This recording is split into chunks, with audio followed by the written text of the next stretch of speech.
Medina की रोशनी में अब्दुल्लाह का पहला रोज। मदीना की गलियों में सुबह की ठंडी हवा बह रही थी। नौजवान सहाबी अब्दुल्लाह की आंखों में एक अलग ही चमक थी।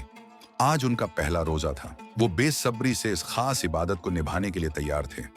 जैसे ही सुबह का अजान हुआ, उन्होंने अपने परिवार के साथ सुहूर किया। उनके पिता कुरान की आयतें पढ़ रहे थे, जिससे माहौल और भी रूहानी हो गया। अब्दुल्लाह को दिल की गहराइयों में अल्लाह की मौजूदगी महसूस हुई। दिन चढ़ते ही मदीना की गलियों में हलचल बढ़ गई। धूप तेज हो रही थी और भूख प्यास भी महसूस होने लगी। मगर अब्दुल्लाह ने खुद को नबी करीम सल्लल्लाहु अलैहि वसल्लम की बातें याद दिलाईं। रोजा सिर्फ खाना पीना छोड़ना नहीं, बल्कि सब्र और इबादत का सबक है।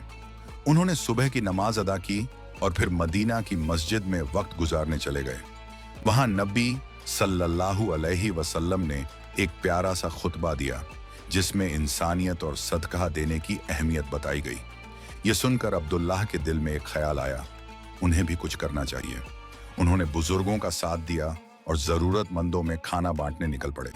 जब उन्होंने गरीबों के हाथ में खाना दिया, तो एक अलग ही खुशी महसूस हुई। उन्होंने जाना कि रोजा सिर्फ खुद को सुधारने का नहीं, बल्कि समाज के लिए कुछ करने का भी जरिया है। जैसे जैसे सूरज ढलने लगा, अब्दुल्लाह के अंदर एक अजीब सी तसल्ली आने लगी। भूख प्यास की जगह सुकून ने ले ली थी।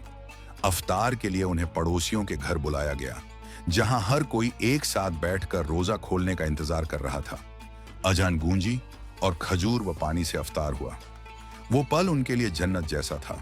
सबके साथ बैठकर मोहब्बत और भाईचारे के साथ रोजा खोलना। रात को नबी सल्लल्लाहु अलैहि वसल्लम ने रमजान के मकसद पर बात की। ये सिर्फ एक इबादत नहीं, बल्कि एक सफर है जो इंसान को खुदा के करीब ले जाता है।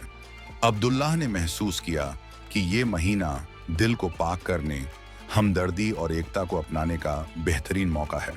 उन्होंने मुस्कुराकर सोचा, रमजान सब्र, रहमदिली और एकजुटता का पैगाम देता है। और इसी एहसास के साथ उन्होंने अपने अगले रोजे की तैयारी शुरू कर दी।